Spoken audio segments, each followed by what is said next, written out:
Hello and welcome to SGPN's The Daily Dog. I'm your host, Britton Hess. I'm here with my favorite Underdog fantasy pick and plays for Monday, April 28th, 2025. Can't believe they're already a quarter of the way through this month. I'm sorry I'm a little late today. Had some tech issues with my recording software crashing, my browser crashing, everything crashing. It's been a crash everywhere. But I think all problems have been troubleshot. And I think we should be able to get through the 10-minute recording here. Again, sorry, I don't know what was going on there, but it was not ideal. So, if you're new to Underdog Fantasy, sign up with promo code DailyDog, DAILYDOG at UnderdogFantasy.com or in the Underdog Fantasy app. You will get a 50% deposit match bonus worth up to $1,000 if you put $2,000 on the app as a new user.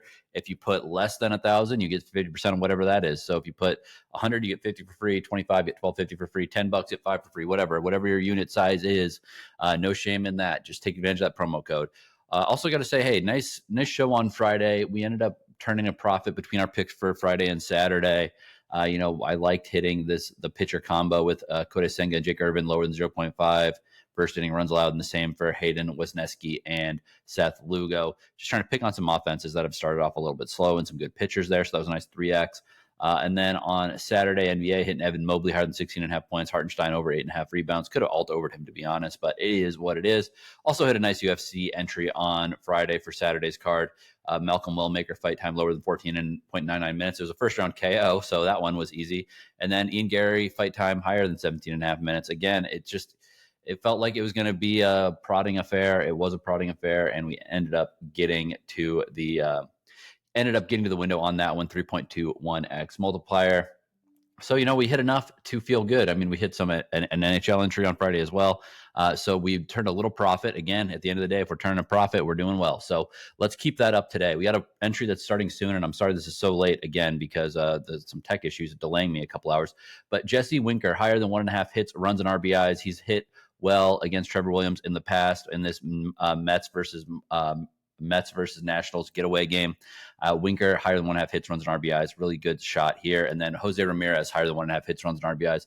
Beautiful weather for some hitting in Cleveland today. Cleveland often has poor weather. It's one of the worst weather stadiums in the MLB. But today it's going to be high 70s, low 80s, good wind. I think Ramirez is going to have a good game here.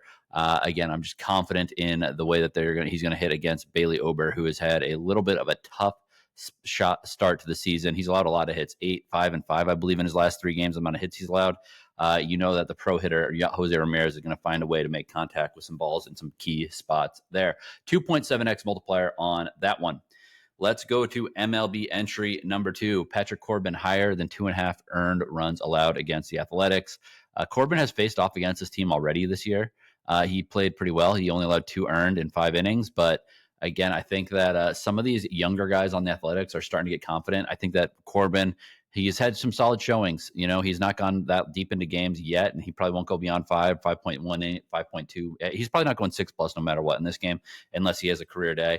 But I believe that some of the confidence brewing on the back half of this Athletics lineup is going to cause problems for Corbin. So I think higher than 2.5 earned runs allowed there.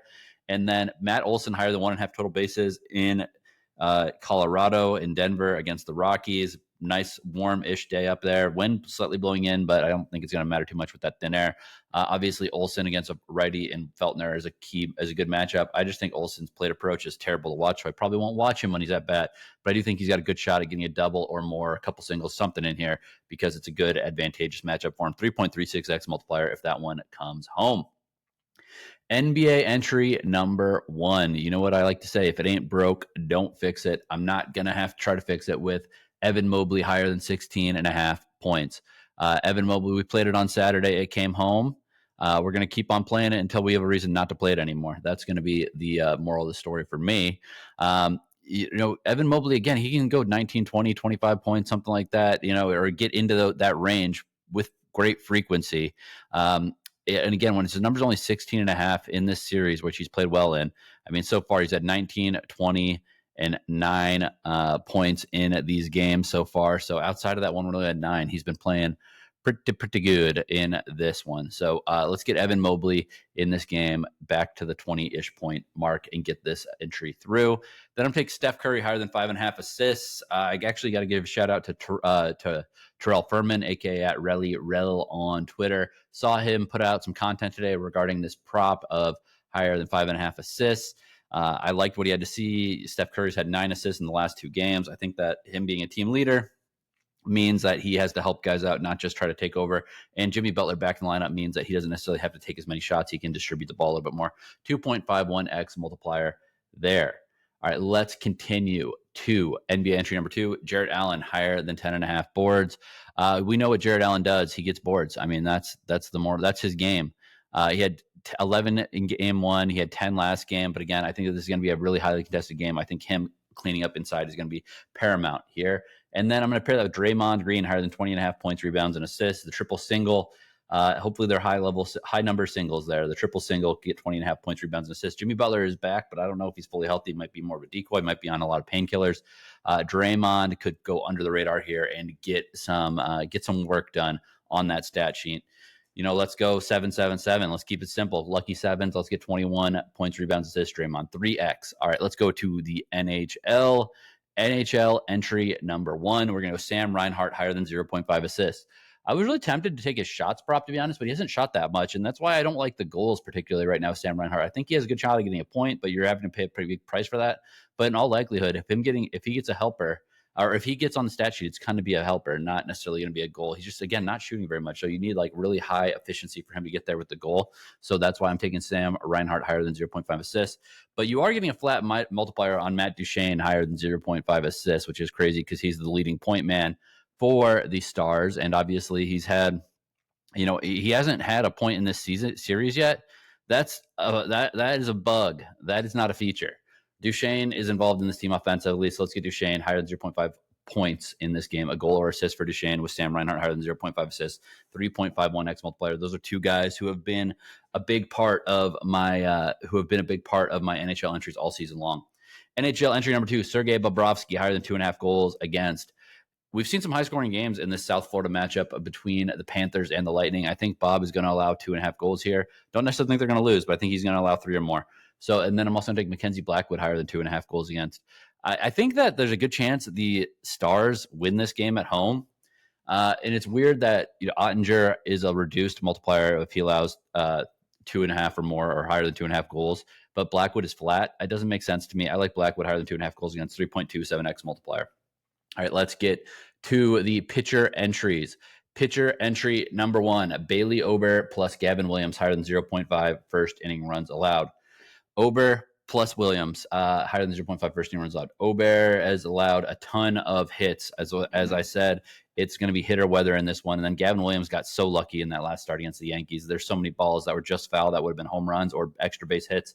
I think that the luck runs out. I think that this thing is going to be pretty active early when it comes to scoring. Then pairing that with Edward Cabrera plus Dustin May, higher than 0.5 first inning runs allowed. Edward Cabrera is going to have a tough go. He's got to face off against Shohei at the bottom of the first. That's always a tough task. And then Dustin May got beat up a little bit in the Cubs game. He induces ground balls. The thing is that they're making a lot of contact and they're aggressive hitters with the Marlins team. So I think there's a good chance that they get one as well, but mostly fading Cabrera here. So first inning run in the Guardians Twins, first inning run in the Dodgers Marlins, 3x multiplier. Pitchers number 2, Will Warren plus Tomoyuki Sugano, lower than 0.5 first inning runs allowed. I think these guys both will start off just fine.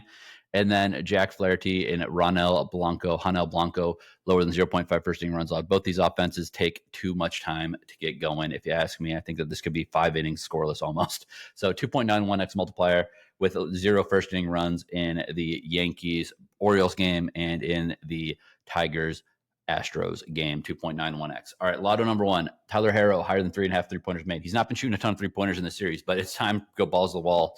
He needs to be aggressive here. So let's get 4 or more 3-pointers, Tyler Harrow. Then I'm taking Martin Anechas, who's been kind of quietly under the radar for the Carolina, oh my God, not anymore, for the Colorado Avalanche, higher than 0.5 goals for Nechas. It's a good spot. You're getting a really nice multiplier on a guy who's very capable of scoring in high leverage spots. He's been kind of under the radar, so I'm taking advantage of that. And then Aaron Judge, higher than 1.5 hits. He's been hitting for contact lately. It's not just home run or walk or out anymore. He's been hitting singles and hitting doubles. So let's get Aaron Judge higher than 1.5 hits. 17.4x multiplier. As always, I recommend flexing these long shots. So 8.7x if it goes 3 out of 3. If you flex it, 2.39x if it goes 2 out of 3. Goes a long way to get 2 out of 3 on these long shot Lotto entries. Dong squad entry number 1, Jose Ramirez. You know I love him. Higher than 0.5 home runs. Luis Urias of the Athletics, higher than 0.5 home runs. He's done it in this matchup before. He's one who juices up this entry because I'm closing it out with Shohei Ohtani, higher than 0.5 home runs. 106.42x multiplier, but if you flex it, I recommend flexing it. 53.21x if it goes 3 for 3, 9.05x if it goes 2 out of 3. All right, that's all I got for you today. Thank you for listening, and let's make some money.